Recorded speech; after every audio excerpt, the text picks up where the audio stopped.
Bismillahirrahmanirrahim. Assalamualaikum warahmatullahi wabarakatuh.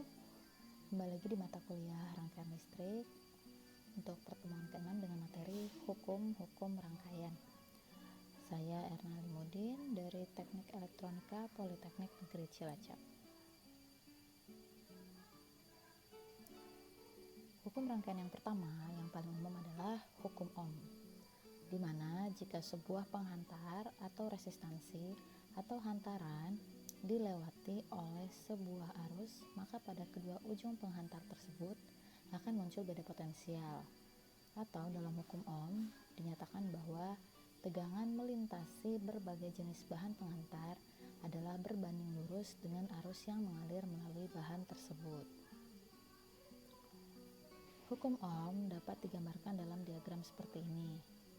Jadi, ini adalah hubungan antara daya, arus, tegangan, dan juga hambatan. Dimana yang umum berangkat dari rumus tegangan sama dengan arus dikalikan nilai hambatan. Kemudian untuk mendapatkan daya dari tegangan dikalikan dengan arus.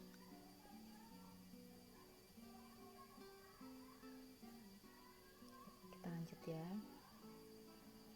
Hukum yang kedua yaitu hukum Kirchhoff. Di sini ada hukum Kirchhoff 1 dan ada hukum Kirchhoff 2. Hukum Kirchhoff 1 berbunyi jumlah arus yang memasuki suatu percabangan atau node atau simpul sama dengan arus yang meninggalkan percabangan atau node atau simpul. Dengan kata lain, jumlah aljabar semua arus yang memasuki sebuah percabangan atau node atau simpul sama dengan 0.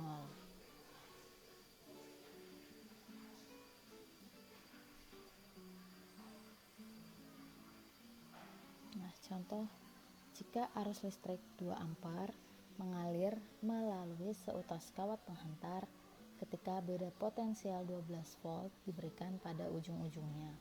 Tentukan hambatan listrik pada kawat tersebut. Nah, sesuai dengan hukum Ohm tadi, maka diketahui I sama dengan 2 ampere, tegangan sama dengan 12 volt.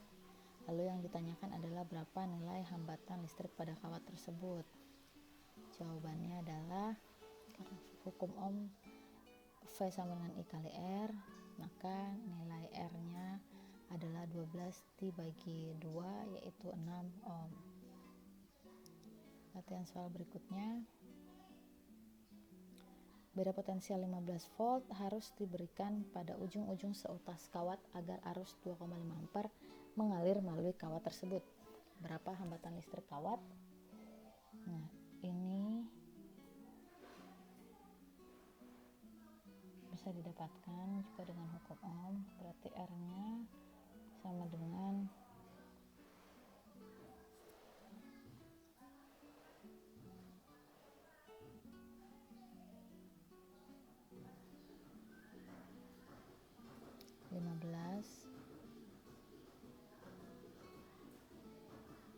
karena tegangannya 15 ya, dibagi 2,5.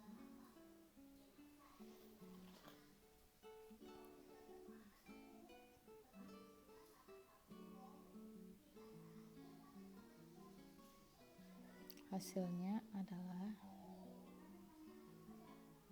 6 ohm. Kemudian untuk pertanyaan yang kedua, arus listrik 4 ampere mengalir melalui sebuah resistor 10 ohm. Berapa tegangan listrik yang dibaca oleh voltmeter yang dihubungkan pada ujung-ujung resistor? Nah, berarti sekarang yang dicari adalah tegangannya. Berarti 4 dikali 10. Jawabannya adalah 40 volt.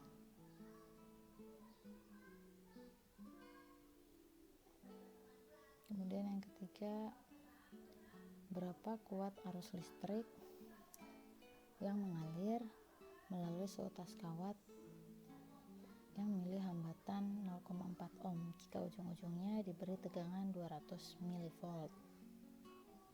Nah, kalau tadi yang ditanyakan ada R-nya, terus V-nya, sekarang ditanyakan I-nya.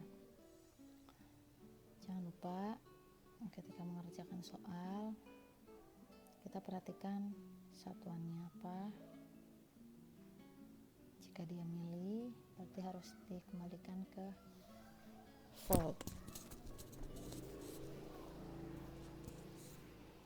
Berarti I-nya adalah 200 kali 10 pangkat min 3 dibagi dengan 0,4.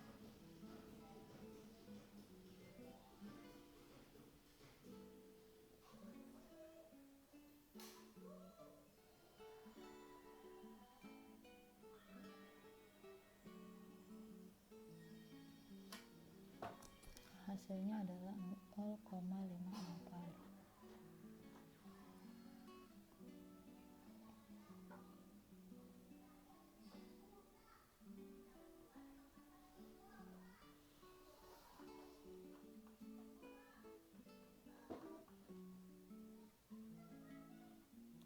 Nah, selanjutnya dalam percobaan kita menggunakan ampermeter atau multimeter untuk mengukur kuat arus listrik.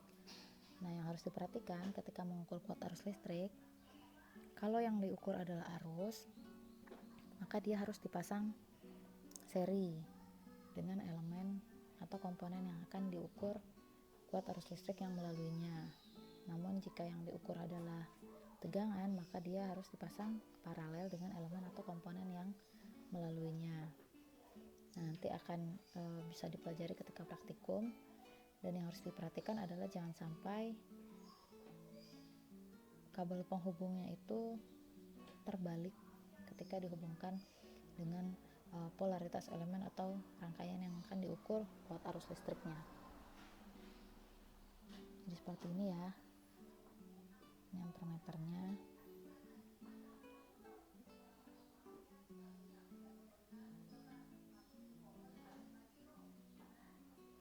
Nah, kemudian kalau beda potensial, jadi dia harus dipasang paralel. Karena ketika dipasang paralel, dia akan merasakan beda potensial yang sama.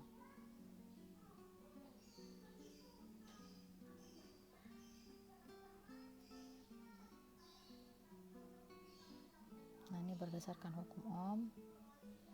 Jika yang dirasakan arusnya adalah 1 ampere, kemudian sumber tegangannya 2 volt, maka nilai resistornya. Oke, kita lanjut ke pembahasan hukum Kirchhoff 1. Jumlah arus yang memasuki suatu percabangan atau node atau simpul sama dengan arus yang meninggalkan percabangan atau node atau simpul. Dengan kata lain, jumlah aljabar semua arus yang memasuki sebuah percabangan atau node atau simpul sama dengan 0. Nah, di sini node ini sebenarnya bahasa Inggris dari simpul itu sendiri ya. Cuma seringkali dalam bidang elektro, kalau misalnya kita membicarakan hukum, rumus, atau istilah-istilah tertentu memang menggunakan bahasa asing. Yang mana kadang malah susah untuk dicari bahasa Indonesianya, makanya kita harus familiar dengan istilah-istilah asing seperti ini. Nah, secara matematis, jumlah arus pada satu titik percabangan sama dengan 0. Atau jumlah arus yang masuk percabangan sama dengan jumlah arus yang keluar percabangan. Nah, dapat diilustrasikan bahwa arus yang mengalir sama dengan aliran sungai, di mana pada saat menemui percabangan, maka aliran sungai tersebut akan terbagi sesuai proporsinya pada percabangan tersebut. Artinya bahwa aliran sungai akan terbagi sesuai dengan jumlah percabangan yang ada. Nah, di mana tentunya jumlah debit air yang masuk akan sama dengan jumlah debit air yang keluar dari percabangan tersebut. Nah, contohnya seperti ini. Ini adalah ilustrasinya. Nah, kita perhatikan tanda panahnya ya. Hukum Kirchhoff 1 tadi menyatakan bahwa jumlah arus yang masuk sama dengan 0, atau jumlah arus yang masuk sama dengan jumlah arus keluar.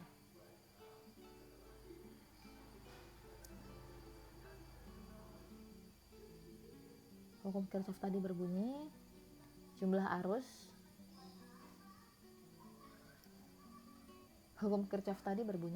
pada suatu titik percabangan sama dengan 0.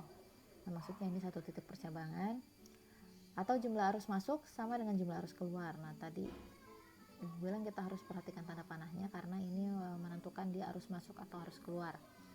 Nah, jadi berdasarkan tanda panahnya berarti yang masuk itu adalah I2 dan I4. Berarti I2 ditambah I4 sama dengan yang keluar yaitu I1 dan I3. Nah, di sini yang penting juga harus kita perhatikan adalah titik analisis ya. Jadi kalau misalnya mau menentukan arus itu masuk atau keluar, ya kita tentukan dulu titik yang mau kita analisis. Seperti itu. Nah, seperti contohnya pada soal berikut. Tentukan nilai arus pada I. I di sini ada di resistor 6 ohm atau arus yang dirasakan oleh resistor 6 ohm ini. Nah, kita harus perhatikan apa tadi? Tanda panahnya dan menentukan titik percabangannya dulu. Nah, berdasarkan titik percabangan ini berarti yang masuk itu ini ya. Nah, yang keluar adalah ini.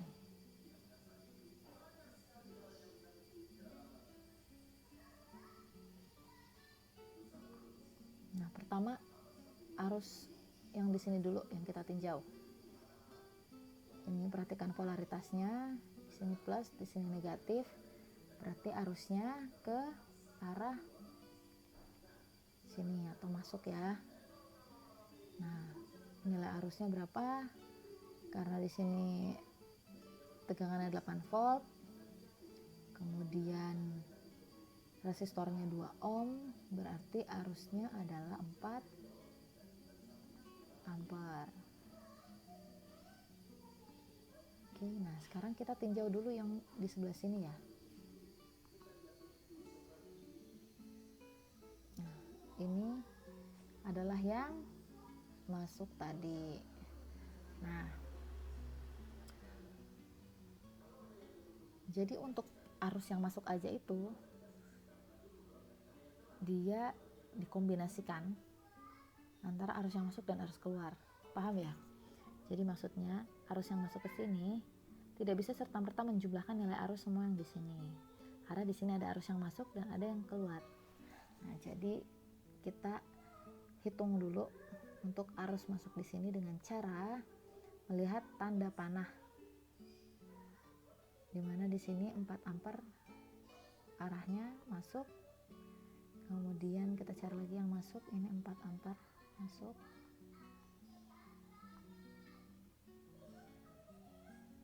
Kemudian yang keluar ini ya 3 ampere.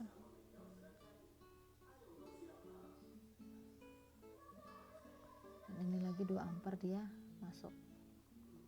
Berarti 4 tambah 4, 8, tambah 2, 10, kurang 3 sama dengan 7 ampere. Berarti yang masuk ke sini adalah 7 ampere, yang keluar 8 ampere. Terus yang ke sini berapa? Nah, berdasarkan rumus tadi, I masuk sama dengan yang I keluar ya. I masuk sama dengan I keluar.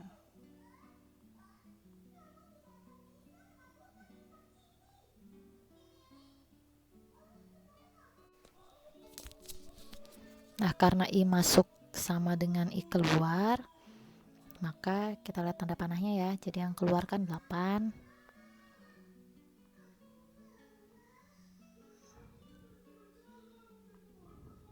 kemudian yang masuk 7, berarti I nya nilainya min 1 ampere. Karena nilainya minus, berarti ini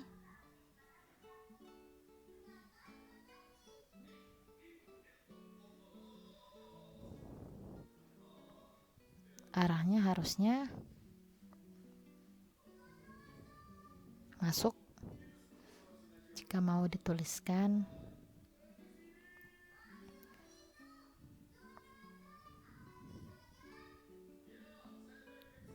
1 ampere ya, atau dengan rumus jumlah arus di titik percabangan sama dengan 0 bisa didapatkan dengan cara ini ya. Berarti yang arus di titik percabangan tersebut min 8 karena dia yang keluar, ditambah dengan 7, yaitu nilainya min 1 ampere. Oke, kita lanjut. Hukum Kirchhoff 2, kalau yang tadi hukum Kirchhoff 1 adalah arus, hukum Kirchhoff 2 adalah tegangan, di mana jumlah tegangan pada suatu lintasan tertutup sama dengan 0.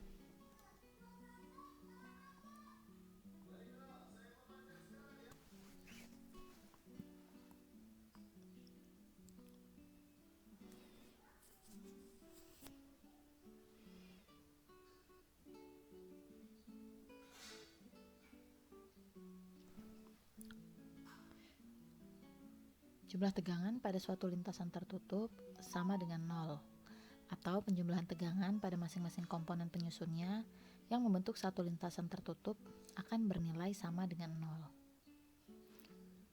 Selanjutnya, hukum Kirchhoff 2, jumlah tegangan pada suatu lintasan tertutup sama dengan 0, atau penjumlahan tegangan pada masing-masing komponen penyusunnya yang membentuk satu lintasan tertutup akan bernilai sama dengan 0. Secara matematis dituliskan sigma V sama dengan 0, atau jumlah tegangan sama dengan 0 pada suatu lintasan tertutup. Contohnya seperti ini. Di dalam rangkaian ini kita akan menganalisis jumlah jatuh tegangan, di mana untuk lintasan A, B, C, D, A, jadi karena dikatakan dalam satu lintasan tertutup ya, maka VAB ditambah VBC ditambah VCD ditambah VDA sama dengan 0. Nah, kemudian kita melihat arah loopnya untuk meninjau polaritas dari setiap jatuh tegangan. Nah, jika loopnya ke arah sini atau searah dengan jarum jam, maka untuk VAB sama dengan min atau negatif V1, kemudian karena bertemu dengan negatif sumber ya, kemudian ditambah V2 karena dia positif, kemudian dikurang dengan V3 karena dia ketemu dengan negatif sumber arus, maka dia min V3, kemudian ditambah 0 karena jumlah jatuh tegangan di DA di sini sama dengan 0 karena tidak ada elemen atau komponen di lintasan DA ini. Nah, berarti untuk lintasan ABCDA jumlah jatuh tegangannya sama dengan V2 dikurang V1 dikurang V3 sama dengan 0. Karena ini tadi ketika kita meninjau loopnya yang searah jarum jam ini untuk lintasan BCDA, maka V2 ketemu polaritas plusnya dulu, maka dia plus, kemudian kurang V1 karena V1 yang ketemu polaritas negatifnya dulu, kemudian dengan dikurang V3 karena ketemu dengan polaritas negatif sumber arus di lintasan CD ini. Nah, selanjutnya jika kita meninjau lintasan ADCBA. ADCBA berarti arah loopnya seperti ini. Maka VAD ditambah VDC ditambah VCB ditambah VBA sama dengan 0. VAD di sini karena 0 maka dituliskan 0 ya, karena tidak ada elemen atau komponen di lintasan AD ini. Kemudian untuk V3 dia polaritasnya positif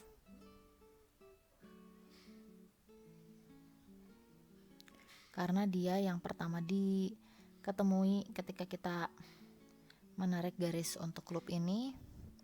Yang diketemui terlebih dahulu adalah polaritas positif, maka V3 nilainya positif.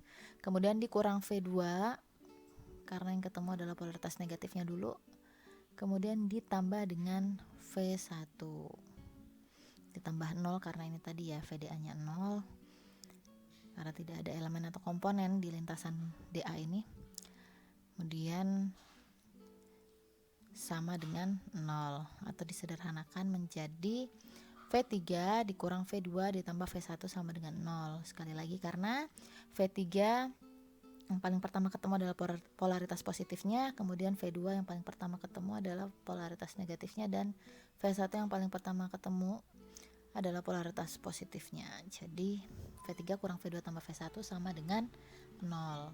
Ini untuk hukum Kirchhoff 2. Nah, selanjutnya untuk contoh ini,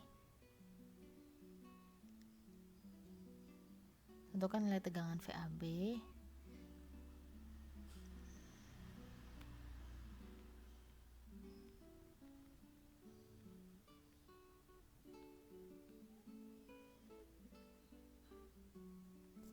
Nah, selanjutnya untuk contoh ini tentukan nilai tegangan VAB.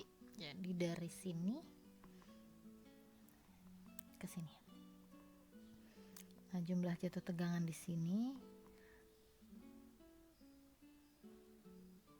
didapatkan dengan cara menggunakan hukum Kirchhoff 2 tadi, atau jumlah jatuh tegangan pada lintasan tertutup sama dengan 0.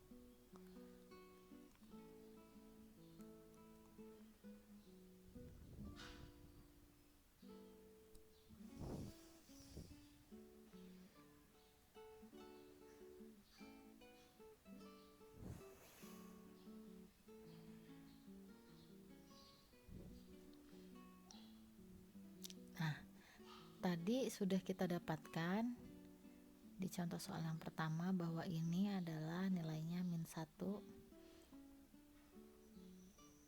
berarti arah arusnya masuk karena nilainya adalah -1 ampere ya.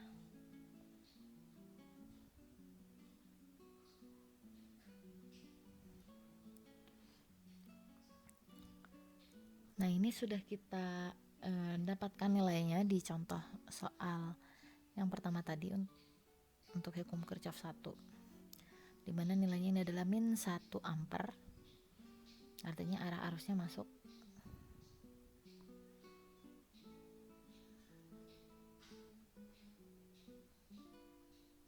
Nah, kita hitung dulu tegangan yang dirasakan di 4 ohm ini. Yang dirasakan di 4 ohm ini berarti adalah arus yang masuk dari titik A ini. Di sini 8 volt dibagi 2 ohm sama dengan 4 ampere. Karena yang masuk 4, yang keluar 3, berarti di sini 1 ampere. Berarti jatuh tegangannya adalah 4 volt. Oke, kemudian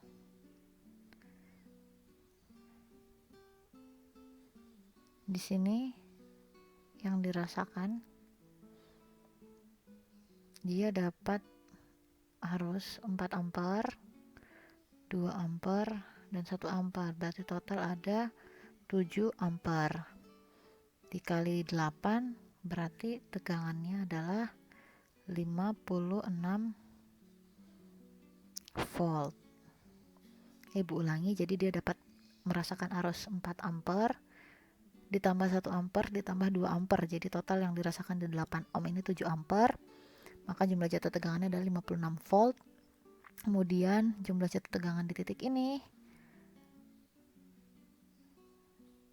berarti sama dengan 6 volt. Nah, kembali lagi kita melihat arah tanda panahnya ya.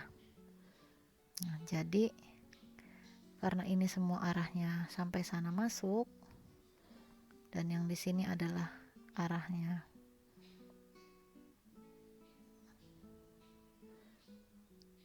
masuk ke titik ini, maka dia nilainya nanti menjadi negatif. Berarti untuk mengetahui berapa jumlah jatuh tegangan dari titik A sampai B, yang pertama ini 8 volt ditambah 4 volt ditambah 56 volt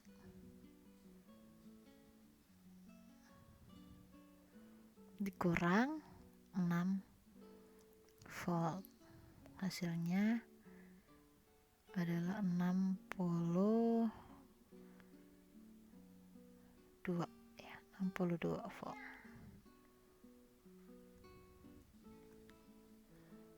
Atau dapat dituliskan seperti ini. Selanjutnya untuk contoh kedua, tentukan V1 pada rangkaian di bawah ini.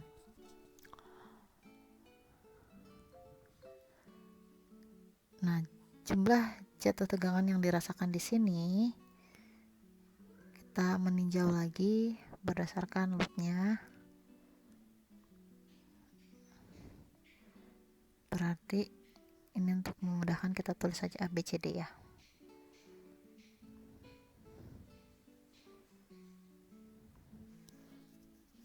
Nah, berarti VAB adalah V1, kemudian VBC adalah 10 volt, VCD adalah 2 volt, sementara VDA adalah min 15 volt. Ya, karena kita buat arah loopnya seperti ini, A, B, C, D, maka yang diketemui plus V1 plus 10 volt plus 2 volt, kemudian ini min 15 volt. Maka V1 nilainya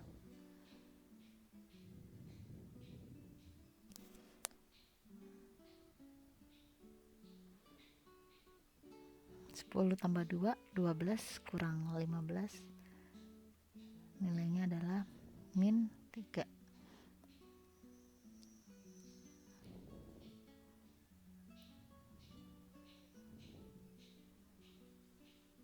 Atau ketika pindah ruas menjadi 3 volt.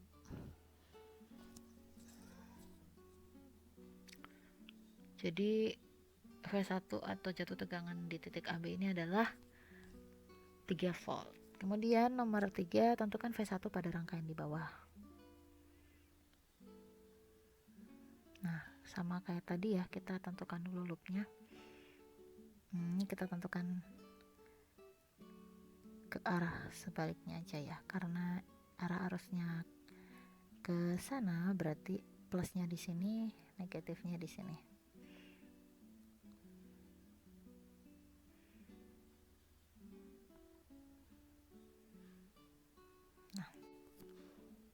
Nah, berarti nilai V1-nya adalah min 3 ya, karena pindah ruas jadi 3 volt.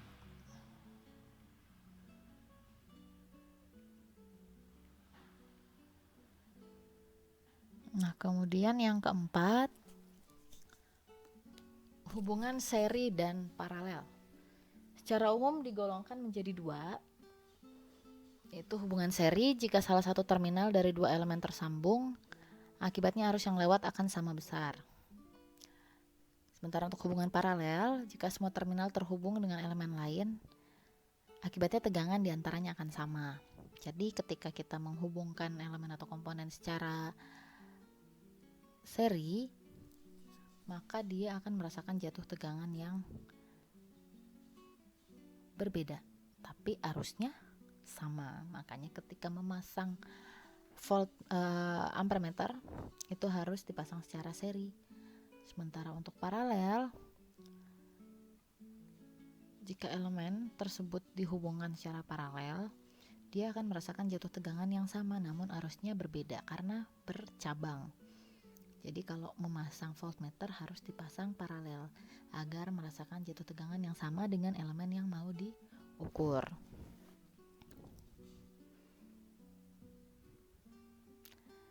Nah, ini ada resistor yang dihubungkan secara seri.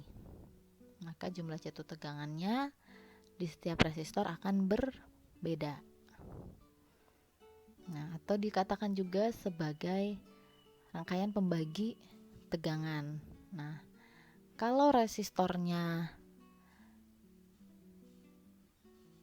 ada banyak, ya nggak cuma dua aja, tapi lebih dari dua, seperti contoh di gambar ini, maka untuk menghitung jumlah jatuh tegangan di elemen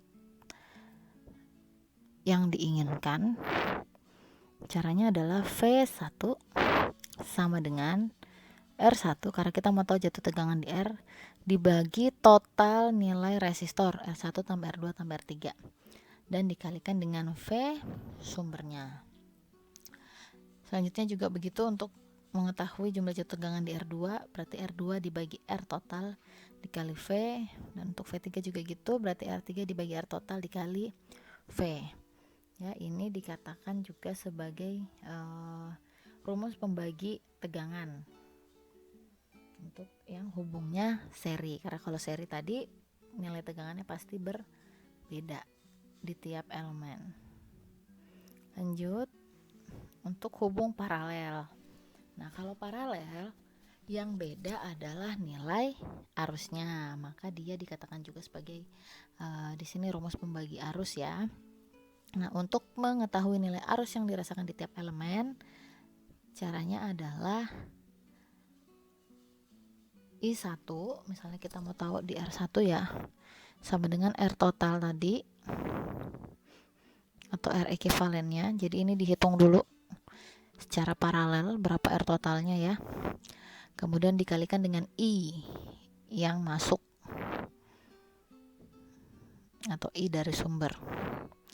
I2 berarti R totalnya dibagi R2 dikalikan dengan I yang dari sumber, kemudian I3 juga begitu, R total dibagi R3 dikali arusnya yang dari sumber. Ya, untuk mudah mengingatnya, jadi kalau pembagi tegangan berarti dirinya sendiri dibagi R total dikali V, tapi untuk arus